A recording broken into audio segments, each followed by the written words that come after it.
Blankos Block Party is a game about a bunch of little vinyl figurines that come to life and get into all sorts of trouble. Here to tell me about it is Jamie Jackson, the Chief Creative Officer for Mythical Games. Jamie, how's it going? Hey man, what's up, Max? Who are these Blankos and who allowed them to have this block party? Tell me about this game. Tell me what's going on here. Oh man, so Blankos, like you said, their vinyl toys come to life. We allowed them to have the party, I guess.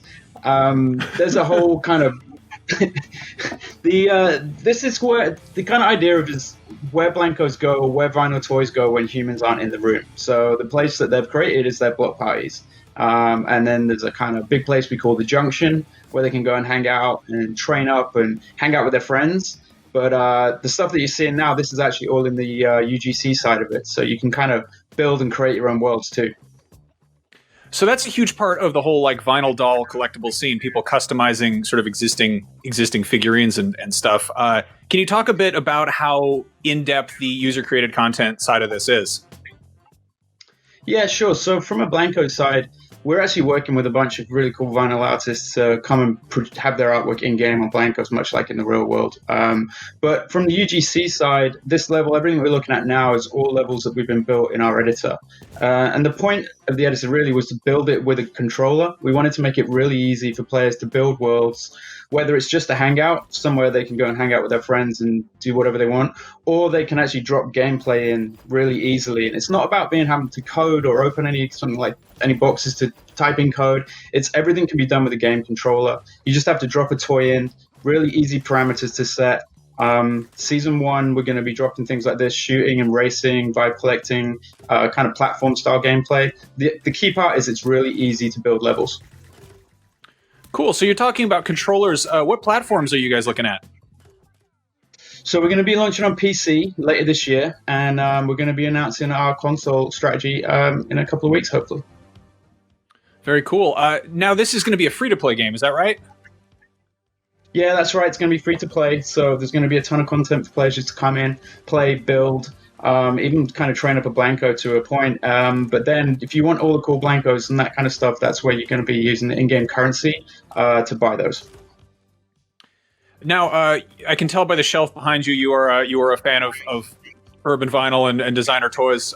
Can you talk a little bit about some of the artists you've got involved so far?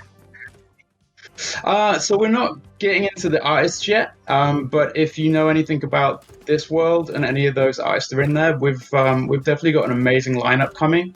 And we live in a world of seasonal content now, so we're going to just keep getting better and better. Nice. Now, so in terms of sort of how how you said you're gonna have racing and shooting and obviously plenty of platforming. What are you using to determine sort of what direction you want to go with things in terms of sort of you see? Sorry, I missed that last bit. Oh, sorry. Like what? Are you going to be sort of following the community's lead in terms of this, or do you guys have like a pretty strict plan in terms of what you want to roll out first and what kind of content you want to let people play around with? Yeah, I mean, we have a really good idea of what we want to launch, but the main thing for us is to listen to the community as well. So we want to really kind of build for them, because the idea of Blankos is you kind of build what you want to play.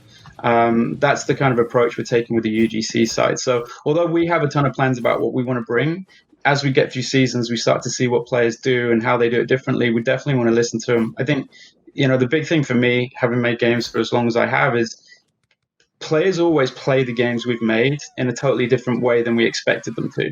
And we want to take that on board and just try and provide a bunch of really easy tools for them to do exactly that. And then watch what they do and listen to what they want and then drop that in them in future seasons. Cool. Now, Mythical is a fairly new studio, is that right? But you've got a bunch of people who have like really a lot of experience and some pedigree. Can you speak a little bit to that? Yeah, so we're almost coming up to 2 years old.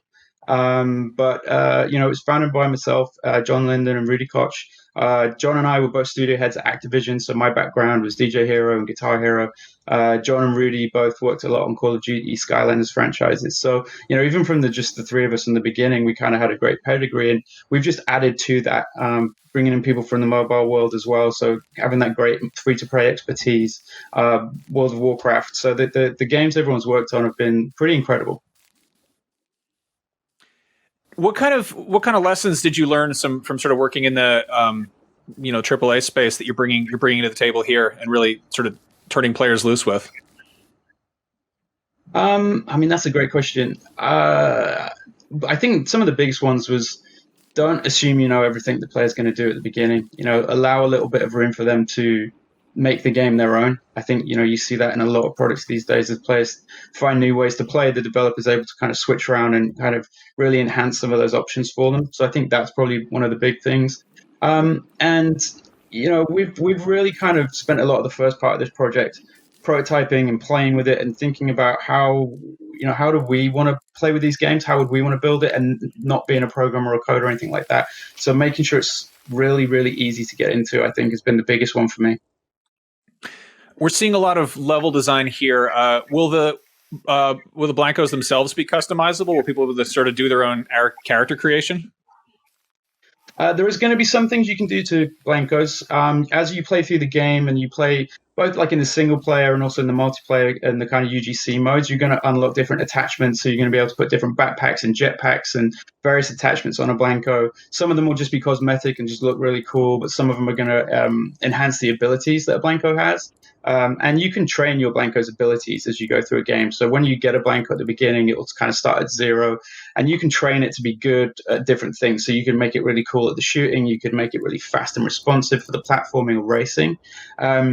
And we're going to announce some stuff a little bit closer to launch about some of the other things you can do to customize them. Cool. Now, obviously, free-to-play does make some gamers raise their eyebrows, but we've seen a lot of really sort of successful models lately that manage to, balance making a profit with also offering a good user experience. Can you talk a little bit about how you're approaching monetization here?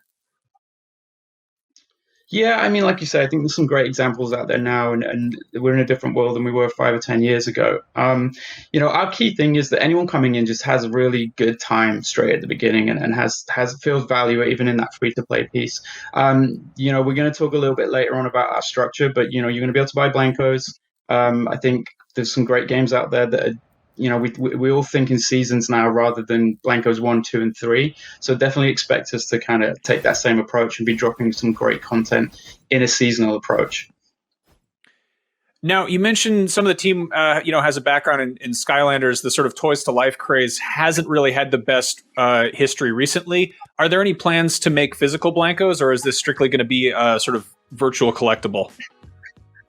Well, Mythical's kind of thesis really is, owning digital content is the future for us. So the thing about Blankos is with each Blanko, you actually own these things, right? So they're yours to do with what you want.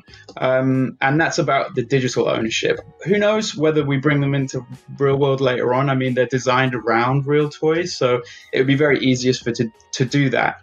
But right now, Blankos is all about digital ownership and you building the games that you want to play.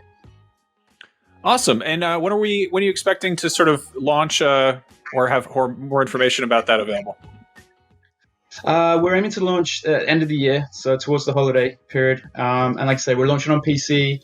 We're actually going to be having our kind of beta phase sometime towards the end of the year as well. And then we're going to be letting you know about our platform strategy pretty soon. Thanks so much for coming by. I look forward to checking out more about Blankos Block Party in the near future.